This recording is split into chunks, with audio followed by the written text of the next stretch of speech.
The year is 1973. The Atlantic Ocean, vast, unforgiving, and blue. Atop the waves bobs a tiny craft, adrift for 101 days.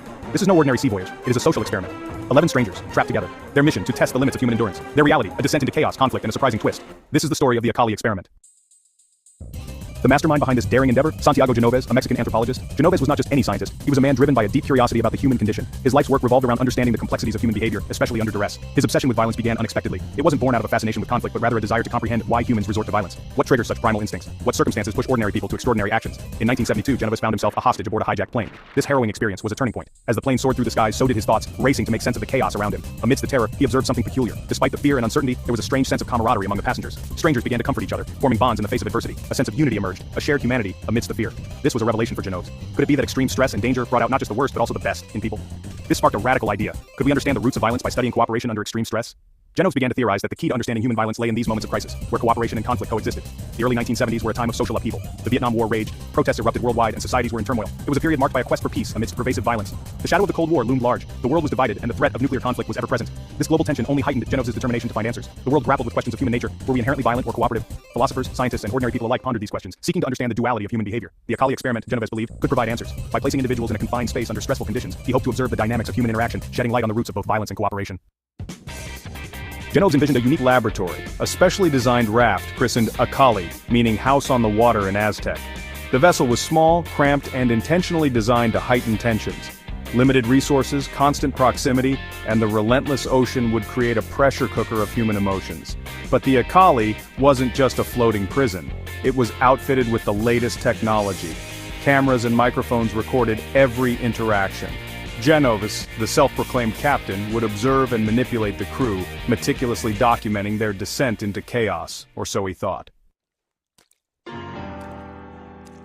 The success of the experiment hinged on the crew. Genovez handpicked 10 individuals from diverse backgrounds, different nationalities, religions, and professions. There was Maria, a physician, Felicity, a photographer, and George, a former Royal Marine. Each brought unique personalities and potential for conflict. To further stoke the flames, Genovez chose more women than men, aware of the potential for sexual tension. He believed that a group unbalanced in this way would be more susceptible to conflict, revealing our baser instincts. Section 5. The High Seas Pressure Cooker, Life Aboard the Acali. The Acali set sail on May 13, 1973. It was an ambitious experiment, a social study designed to observe human behavior in extreme conditions. The crew, a diverse group of individuals from different backgrounds, were all hand-picked for this unique journey. The initial days were idyllic. The sun shone brightly, the sea was calm, and spirits were high. The crew members spent their time getting to know each other, sharing stories, and enjoying the novelty of their situation. The vastness of the sea, the novelty of the situation fostered a sense of camaraderie. They bonded over shared meals, worked together to maintain the raft, and marveled at the beauty of the ocean sunsets. It seemed like a perfect adventure. But as days turned into weeks, the carefully constructed facade began to crumble. The endless horizon that once seemed so liberating now felt like a prison. The constant motion of the raft, the unrelenting sun, and the lack of personal space began to wear on everyone. The confined space, the constant rocking of the raft, the lack of privacy, all took their toll. Tempers flared, alliances shifted, small disagreements turned into heated arguments. The sense of unity that once prevailed was now replaced by tension and suspicion. Genovez, watching from the sidelines, grew impatient. Where was the violence? He had expected the stress and isolation to bring out the worst in people, to reveal the primal instincts lurking beneath the surface. Where was the chaos he had predicted? The crew was struggling, yes, but they were not descending into the anarchy he had anticipated. Frustrated, he decided to take matters into his own hands. He began to introduce subtle manipulations. He would plant seeds of doubt, whispering rumors and creating an atmosphere of mistrust. He wanted to see how far he could push them, how much pressure they could withstand before breaking. He rigged tasks to create conflict. Simple chores became sources of contention. He would assign difficult tasks to those already on edge, hoping to ignite sparks of anger and frustration. He whispered rumors, stirring the pot of resentment. He would tell one crew member that another had spoken ill of them, or that someone was not pulling their weight. The atmosphere grew thick with suspicion and paranoia. He even went so far as to create a false sense of danger, hoping to trigger a primitive survival instinct. He staged emergencies, making the crew believe they were in imminent peril.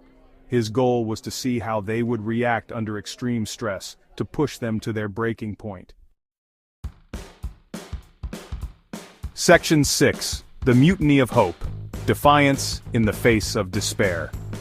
To Genova's surprise, the crew did not devolve into the Lord of the Flies scenario he had envisioned. Instead, they began to unite, not against each other, but against their supposed savior. They saw through his manipulations, recognizing his attempts to manufacture conflict. A mutiny of sorts took place, not with violence, but with defiance. This rebellion was not about seizing control of the raft. It was about reclaiming their agency, their humanity. They had come to a profound realization, even in the face of manufactured adversity, cooperation, not conflict, was their most powerful tool for survival. Section 7. Beyond the breaking point, what happens when we crack? The Acali experiment, initially conceived as a study of violence, became an unexpected testament to the resilience of the human spirit. What started as a controlled environment to observe human aggression turned into a profound exploration of human connection and endurance. It revealed that even under unimaginable stress, we are capable of empathy, compassion, and collaboration.